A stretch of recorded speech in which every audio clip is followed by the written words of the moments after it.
and you said something very early on, targeted audience. Did you feel like the Black community was underserved with a product that represented them? Is that why you went with FUBU, for us, by us? Yeah, so a lot of time people think FUBU was only for people who were Black, and right. It wasn't. So what had happened was Timberland had made a comment in the New York Times that said something like, "We don't make or sell our boots to drug dealers." Timberland's not owned by the same company now. Right. But I always tell people, if people were buying Timberland because of its technical ability, well then, if you're a mountain climber, hiker, or construction worker, you need one pair of Timberland a year. It's the best boot in the world. Right. But our market, we were buying it because of fashion. We were buying it like the kids buy Jordans and Yeezys these days. I told you, it took a good dye.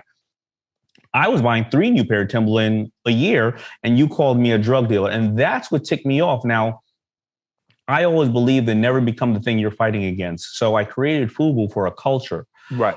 Is the culture powered by an African-American art craft that started in the Bronx? Yes, it is. But I dress the Beastie Boys. I dress MC Search. If it was super hot when Eminem was around, I would dress him. I didn't care about your color. I cared about your culture. I'm very pro-Black, but never anti anything else. Right. How did you come up with the name FUBU? Because, there's something about not a long name, like Nike, simple. Coke, simple. FUBU, simple.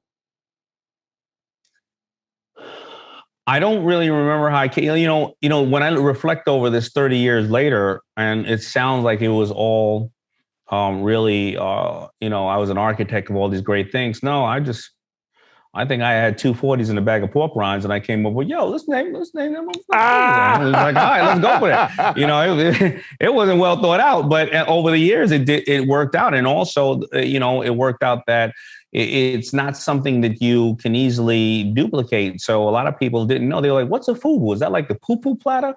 What's a FUBU? Is it Italian? Is it Asian? Is it Indian? And it's a name that you can't go out and, there was little people that could say, well, I have a similar name. So 4 letters like the Nike, or even names that are authentic, a Google, a Facebook, a Uber, a Nike, a Coke, a Xerox. When you make these authentic names, it gives you a long run and puts in people's minds what those, they think about the product. You know what to do. Hit the subscribe button and become an official member of Club Shay Shay, where we do something before 2 something.